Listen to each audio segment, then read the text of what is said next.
የልዑል አምላክ መዘምራን ቅዱሳን ወጣቶች እግዚአብሔርን የምታመልኩ የልዑል አምላክ ልጆች ምዕመናን ሁላችሁ እንደምን አደራችሁ። አምላክ ቅዱሳን ለምስጋና ለቅድስና በመቅደሱ ስለሰበሰበን ስሙ ለዘላለም የተመሰገነ ይሁን። እንኳን አደረሳችሁ። ዛሬ ቅድስት ቤተክርስቲያናችን ጌታችን ኢየሱስ ክርስቶስ አርአየ ስልጣኑ ላይ ለሞት በሞት ላይ ስልጣኑን ገልጦ ሰይጣንን ድል ነሳው፣ ሞትን ድል አደረገው እያለች ታመሰግናለች። ሞታችንን በሞቱ የገደለ መድኃኔዓለም ክርስቶስ ክብርና ምስጋና ይግባው። ቅድም በቅዳሴው ላይ እንደሰማችሁት ካህኑ የጌታችን የኢየሱስ ክርስቶስን ወንጌል አንብበዋል። ወንጌላዊ ቅዱስ ዮሐንስ እንደመዘገበው ምዕራፍ 21 ከቁጥር 1 እስከ 14 የተጻፈው ነው ያነበቡልን። በዚች ባለችን ደቂቃ በዚህ የመጽሐፍ ቅዱስ ክፍል ውስጥ የተቀመጠው መልእክት ምንድን ነው?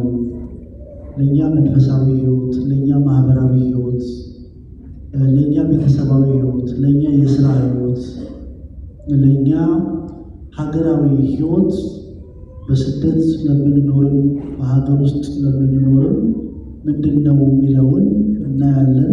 እግዚአብሔር የቃሉን ደጃፍ ይክፈትልን። እንግዲህ መድኃኔዓለም ክርስቶስ ከሞት ከተነሳ በኋላ ለሐዋርያት 40 ቀን በሙሉ ተገልጦላቸዋል። 40 ቀን ሲገለጥ 40ውንም ቀን ለሁሉም በአንድ ላይ አይገለጥላቸውም።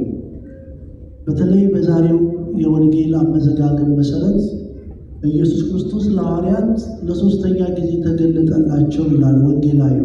ምን ማለት ነው? ሁሉም ባሉበት ማለት ነው። የሰማችሁ ነው። ሁሉም ባሉበት እንደውም ከ12ቱ ሐዋርያት ውጪ አርድእት የተባሉት ሁለቱ ጭምር ባሉበት በጥብርያዶስ ወንዝ አጠገብ ክርስቶስ ባህር አጠገብ ተገልጦላቸዋል። ኢየሱስ ክርስቶስ 40ውን ቀን በምድር ላይ ሲቆይ አንድ ቀን ለሁለቱ፣ አንድ ቀን ለሶስቱ፣ አንድ ቀን ለሰባቱ እያለ 40ውንም ቀን ተገልጦ ታይቷቸዋል፣ አስተምሯቸዋል። ስለዚህ ክርስቶስ ከሞት ከተነሳ በኋላ ያስተማረውን ትምህርት በ40ው ቀን ቤተ ክርስቲያን ኪዳን ብላ ትጠራዋለች። ምን ትለዋለች? ኪዳን። ክርስቶስ ከመሞቱ በፊት ሞትም ከመቀበሉ በፊት ያስተማረውን ትምህርት ወንጌል ብላ ስትጠራው፣ ክርስቶስ ከሞት ከተነሳ በኋላ ደግሞ ያለውን 40 ቀን ያስተማረውን ትምህርት ኪዳን ብላ ትጠራዋለች። አንዱ እናደርሰው ኪዳን ነው። ከዚህ ከኪዳን ክፍሎች መካከል አንዱ ዲያቆኑ በተቀደሳት ብሎ የሚያነባው ነው። እግዚአብሔር በኪዳኑ ይጠብቀን። የሆነ ሆኖ በዛሬው ሶስተኛ ጊዜ በምልአት ሲገለጥላቸው ምን ነበር የተከሰተው? ሐዋርያት አብላጫዎቹ አሳ አጥማጆች ስለነበሩ ወደ ለመዱት ስራ ሄደው ሌሊቱን ሙሉ ሲያጠምዱ አድረው ምንም አልያዙም ነበረ ይላል። እንደምታውቁት ሰዎች በጠባያችን ለለመድነው ነገር በጣም ተገዢዎች ነን። ስራ ሊሆን ይችላል። የተሻለ ስራ እያለ፣ የተሻለ እንጀራ እያለ፣ የተሻለ ገንዘብ እያለ የለመድነው ነገር ባሪያዎች ነን። ከዛ ውጭ ዓለም ያለ አይመስለን። ከዛ ውጭ እንጀራ ያለ አይመስለን። ከዛ ውጭ ደሞዝ ያለ አይመስለን። ልማዳቸው አሳ ማጥመድ ስለነበረ እስኪ መልሱልኝ፣ ከቄሳርና ከክርስቶስ ማን ይበልጣል? ከወንጌልና ከመረብ ማን ይበልጣል? ከአሳና ከሰው ማን ይበልጣል? ከሰማያዊ መንግስትና ከምድራዊ መንግስት ማን ይበልጣል? ለዚህ ክብር ነበር የታጩት።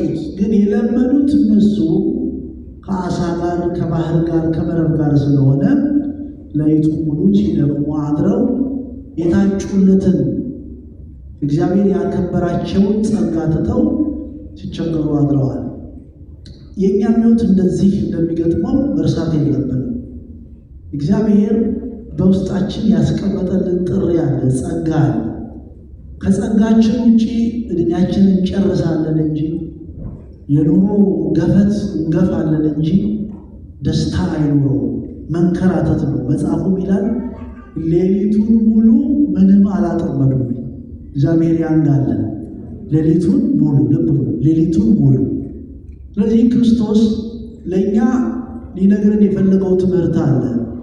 በሕይወት ዘመናችን መሬት ላይ የምንኖረው አንዴ ስለሆነ እግዚአብሔር በየትኛው የሕይወት መንገድ ነው ሄጄ ሊሳካልኝ የሚችለው አንተንም ላከብር ምችለው ላገለግል ምችለው ብለን አስበን አቅደን መኖር ይገባናል እንጂ ባደረሰን እንደ ወፍ የተገኘውን ለቅመን ማደር የሰው ልጅ የተፈጥሮ ጠባይ አይደለም። እግዚአብሔር ሁላችን ይርዳል። ሌሊቱን ሙሉ ሲደክሙ አድረው ምንም አላጠመዱ። ከጸጋችን ውጭ እግዚአብሔር እኛን ከቀባን ውጭ እግዚአብሔር እኛን ካዘን ውጭ ብንከራተት እድሜ መፍጀት፣ አገር መቀየር፣ መጨረሻ ላይ በነፍስም በስጋም መጎሳቆል እንጂ ምንም አናገኝ። ብዙ ጊዜ እግዚአብሔር በፈቀደው መንገድ መስራት ማለት ብዙ ብር መሰብሰብ አይደለም፣ ወይንም በምድር ላይ ባለጸጋ መሆን አይደለም። የትኛው ሐዋርያ ነው ባለ መኪና? የትኛው ሐዋርያ ነው ባለ ቤት? የትኛው ሐዋርያ ነው ባለ ብር? በሕይወት መንገዳችን እግዚአብሔር በፈቀደልን በጥሪያችን እንኖር ማለት ውጤታማ ሆነን እንድንኖር ነው። የሰው ልጅ ውጤታማነት ደግሞ በተጠራበት መንገድ ስኬታማ መሆን ነው። ለካህኑ በንጽህና ማገልገል፣ ሰው ለንስሐ ለሥጋው ደግሞ ማብቃት፣ ለወታደሩ የሀገር መከበር፣ የሀገር መታፈር፣ የሀገር ክብር። የሰማችሁ ነው። ለደራሲው ጥሩ መጽሐፍ፣ ጥሩ ሀሳብ፣ ለፊልም ፕሮዲውሰሩ ወይንም ለፊልም ጸሐፊው ጥሩ ትውልድ የሚያንጽ ፊልም የእግዚአብሔር ልጆች፣ ለገበሬው ጥሩ ምርት፣ ጥሩ ማረስ፣ ጥሩ ማምረት። ይህንን ማወቅ አለብን። የሁሉም ሰው መለኪያ እኩል አይደለም። ለነጋዴው ደግሞ ጥሩ ትርፍ ለማ ሁላችንም በብር አንለካም። ቄሱም ነጋዴው በብር አይለካም። ወታደርም ገበሬም በብር አይለካም። ሁሉም የሚለካው በተጠራበት ነው። በምኑ ነው? ሁላችንም መለኪያችን አንድ ስናደርግ ልንበላሽ እንችላለን። ይህን ስኳርና ዘይት በአንድ መለኪያ በጠርሙስ አይደለም። ይሄ መታወቅ አለበት።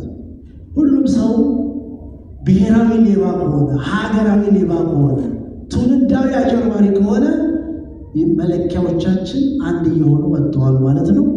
እግዚአብሔር በተጠራንበት መለኪያ ያኖረን። ሁሉም ሰው መለኪያው ብር ከሆነ ቄሱም ታቦት ይሸጣል፣ ጀነራሉም ሀገር ይሸጣል፣ ገበሬውም ሙዝ ውስጥ ቅቤ ውስጥ ሙዝ ጨምሮ ይሸጣል። ሁሉም ሰው ማታለል ይጀምራል። ስለዚህ ሌሊቱን ሙሉ በምድር ላይ ስንኖር እግዚአብሔር አምላክ በጠራን በቀባን በሰጠን ጸጋ ሰርተን ለመቀየር ለማግኘት ያብቃል። ጌታችን ኢየሱስ ክርስቶስ ሲነጋ ወደ ጥብርያዶስ ወንዝ አጠገብ መጥቶ ተገለጠና አንዳች የሚበላ አላችሁን አላቸው። ክርስቶስ ከሞት ከተነሳ በኋላ ከሐዋርያት ጋር ይበላ ነበር። የመብላቱ መሰረታዊ ምክንያት ኢየሱስ ክርስቶስ ከሞት የተነሳው ያ አስቀድሞ ሲመክረን ሲያስተምረን የነበረው ነው ብለው በእምነት እንዲጸኑ ነው። ምትሃት እንዳይመስላቸው፣ መንፈስ እንዳይመስላቸው። ምክንያቱም ድንገት መካከላቸው ይገኛል፣ ድንገት ይሰወራል፣ በተዘጋ ቤት ይገለጣል፣ ሰላም ለእናንተ ይሁን ይላል። ይህንን እያዩ በመጽሐፍ እንደተጻፈ ምትሃት ይሆን ወይ ሌላ መንፈስ ይሆን ወይ ብለው እንዳይጠራጠሩ ከነሱ ጋር ይበላ ነበረ እና ዛሬም በጥብርያዶስ ወንዝ የሚበላ ካላችሁ ስጡኝ አላቸው። መልሳቸው ምን የሚል ነበረ? ምንም የለንም አሉ። ወንጌላዊ ሲጽፍ በዚህ የመጽሐፍ ቅዱስ ክፍል ውስጥ ከፍ ብሎ ይላል ኢየሱስ እንደሆነ አላወቁትም ነበር ይላል። እስኪ በሉ። ስለዚህ አንድ ሰው እግዚአብሔር የለኝም ማለት ከጀመረ እግዚአብሔርን አያውቀውም። አንዳች የሚበላ አላችሁን ሲላቸው ጌታ ሆይ አንተ እያለህ ህብስት አበርክተህ ያበላህን አምላክ አትሰጠንም እንዴ? አንተ ደግሞስ ባህሩ በፊትህ ነው፣ ብትባርክልን እኮ አሳ ማጥመድ እንችላለን ማለት ይቻላል አይቻልም? ችግሩ ምን ነበረ? ኢየሱስ እንደሆነ አላወቁትም። የማይቆርብ ሰው ካወቃችሁ ሃይማኖቱን አያውቅም፣ እሱ ክርስትናው አልገባው። የማትቆርብ ከሆነ አታውቀውም ማለት ነው። እግዚአብሔርን ማወቅና ስለ እግዚአብሔር ማወቅ ስለሚለይ ማለት ነው። ክርስቶስ የሚበላ ሲጠይቅ ከሰው አስራት ሲጠይቀን የለኝም ካል፣ ታረቁ ሲለን እምቢ ካል፣ ንስሐ ግቡ ሲለን ቆይ ካል፣ የእኛ ችግር እግዚአብሔርን አናውቀውም ማለት ነው። እግዚአብሔር እውቀቱን ይግለጥልን። ሰው ሲገባው እግዚአብሔርን ሲያውቀው አንድ ሌሊት አያድርም። እግዚአብሔር ባለው መንገድ ለመኖር፣ እግዚአብሔር በሰራው መንገድ ለመሄድ አያምጽም።